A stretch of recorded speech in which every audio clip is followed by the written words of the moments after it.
Hey guys, welcome back to YPW, the home of all things professional wrestling. Make sure you give this video a like and subscribe to the channel. If you're already subscribed to the channel, make sure you turn on notifications as we are releasing new videos. From his rise in WWE, to the injury that nearly cost him his career, to the return that shocked the world, and more. Join me as I tell you the story of Edge. When it comes to the various ways a wrestler can make a living in this industry, there are certain things one must accept. And one of the biggest things is that you can't escape the fact that eventually you will have to stop wrestling. But the hope of many wrestlers is that it will be on their own terms. Yet sometimes that doesn't happen, and the worst comes to pass because of it. But in regards to Edge, he got the worst possible ending to his story, and yet he came back from it. Adam Joseph Copeland was born on October 30, 1973, in the town of Orangeville, Ontario, the son of Judy Lynn Copeland, a single parent who worked 2 jobs to support her son. Copeland has stated that he never met nor ever seen a picture of his father. He became interested in professional wrestling at a young age. His favorite wrestler included Mr. Perfect, Randy Savage, Hulk Hogan, Ricky Steamboat, Shawn Michaels, and Bret Hart. As a 16-year-old teenager, Copeland attended WrestleMania 6 at the Toronto Skydome in 1990, sitting in the 11th row at ringside. He was cheering on WWF World Heavyweight Champion Hulk Hogan against the Ultimate Warrior, and he credits this match with making him realize that he wanted to be a wrestler. He's noted this many times and makes him one of the wrestlers who weren't born into this business, like many second and third generation superstars, but rather one who was inspired to be in it via the product that was put in front of him. When he was 17, he won an essay contest with his local gym, and his prize was free wrestling training with Sweet Daddy Siki and Ron Hutchinson in Toronto. He put his wrestling aspirations aside to help pay the bills. He held numerous jobs and then attended Humber College, where he graduated with a degree in radio broadcasting, then received training. During Copeland's training, he trained one weekday and all weekend. The school's practice ring was a 12 by 14-foot boxing ring with a harder mat than that of a typical wrestling ring. The ceiling above was low with exposed pipes, preventing top rope moves from being performed. Copeland later credited this environment with forcing him to drill and improve his technical mat-based wrestling. His classmates included John Swinger, Joe E. Legend, and Rob Echeverria. Copeland made his professional wrestling debut on Canada Day, 1992, in an event at Monarch Park Stadium in Toronto.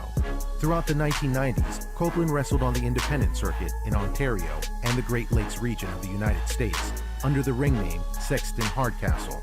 He became a part of the tag team Sex and Violence with Joe E. Legend, which is rather hilarious when you consider some of the stuff he did later on in his WWE career.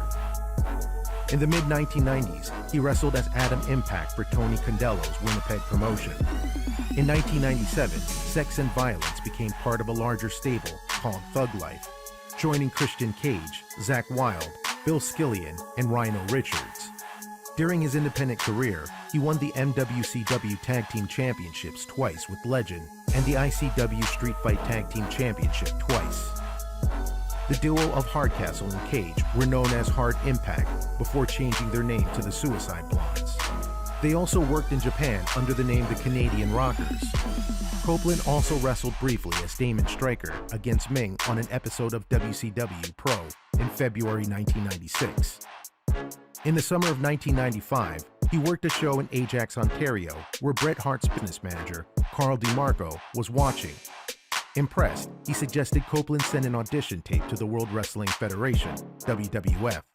Copeland did not hear back from WWF, but sometime later, DeMarco was appointed president of WWF Canada and told Copeland that he'd put in a good word.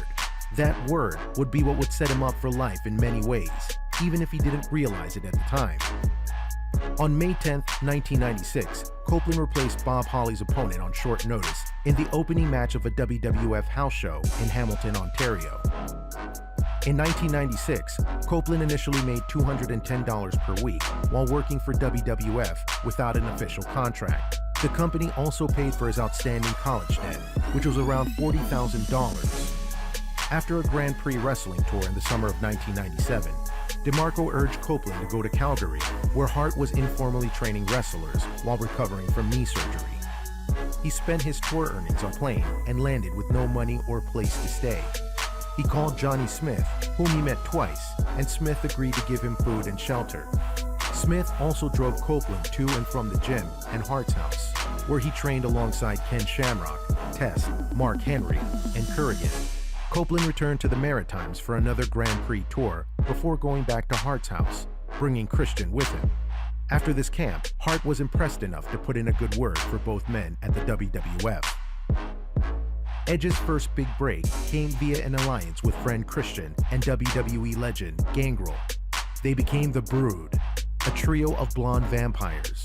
But while that didn't last forever, the tag team relationship between Edge and Christian did. Even when Edge was given the Intercontinental title once, he went back to tag team wrestling later on. Their alliance eventually led to a legendary match against the Hardy Boys and the Dudleys in the first ever triangle ladder match that they won. This in turn led to the first ever tables, ladders, and chairs match, all of which are now revered as classic and innovative. Together, Edge and Christian would win the WWF tag titles, a total of 7 times, making them one of the most successful tag teams ever. The 2000s were a big time for Edge in more ways than one, not the least of which was that he became a much more pronounced singles wrestler. He won the 2001 King of the Ring tournament, would go on to battle for the Intercontinental title and win it several more times.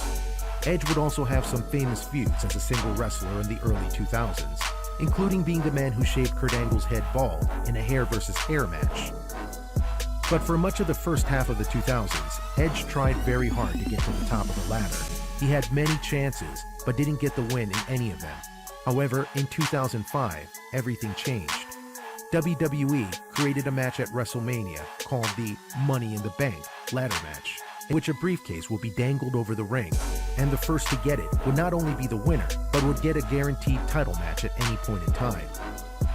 Edge was the first winner of this competition, and he waited nearly a year to cash in that Money in the Bank contract, doing it at New Year's Revolution after champion John Cena had already gone through a grueling match, all but ensuring that Edge would win, which he did. What was to follow a long set of years at the top of the company. Whether it was as a singles wrestler or a tag team wrestler, Edge was one of the most used people at the company. He had some of the best rivalries going, including ones against John Cena, Matt Hardy, which really got personal, Seriously, Undertaker, and more.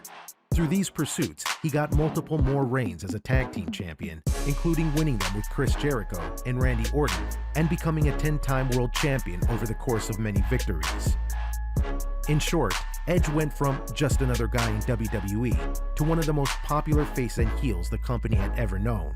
He wasn't just Edge, he became the R-rated superstar and was willing to do things on TV to help the business get the ratings they wanted. And of course, he helped solidify WWE as a top brand through his performances, including winning the Royal Rumble one year and headlining WrestleMania multiple times. But sadly, that all came to an end in 2011. On April 11, 2011, episode of Raw, Edge gave an emotional speech about his career and the realities of wrestling. He reflected upon his previous neck injury and cervical vertebral fusion, and stated that he had felt numbness in his arms. He passed basic strength tests prior to WrestleMania, but WWE had urged him for further testing, and an MRI result forced him to retire. This was diagnosed as cervical spinal stenosis, and doctors would not clear him to compete, for risk of neck-down paralysis or even death should he take a hard enough fall. Later that same week, on the April 15th episode of SmackDown, Edge officially relinquished the World Heavyweight Championship, retiring as the world champion in the process of recapping his announcement and expressing gratitude over this happening now rather than it being too late. The loss of Edge hit a lot of people hard, because this was a case of the wrestling business taking someone out, not on their own terms, which was indeed a huge blow. Despite this, though, WWE made sure he was not only honored, but a part of the family still. He was inducted into the Hall of Fame class of 2012, with his best friend Christian doing the honors of inducting him. What's more, Edge would make frequent appearances on Raw, SmackDown, and several reunion shows in various capacities, including being a part of the infamous Authority, where he was unintentionally the reason that the Authority were brought back to power after being dethroned by John Cena and his allies. Him and Christian also got their show on the WWE Network. This acting bug bit Edge hard, and so he decided to go and take a run at Hollywood, and he actually did a rather decent job. He was a part of several movies and had reoccurring roles in TV shows like Haven and Vikings during its 5th season. He was even a villain in the 2nd season opener of The Flash via Adam Smasher. So you know you're big if you're getting into DC comic roles. But it still wasn't enough. Something felt wrong. Until in 2019 at SummerSlam, the heel character, known as Elias, was doing a performance, and Edge came out and speared him, which was significant because it was the first time he had done serious contact with another wrestler since his retirement. Many wondered, could he be coming back? Rumors of this built up towards the upcoming Royal Rumble, and Edge vehemently denied them over and over again.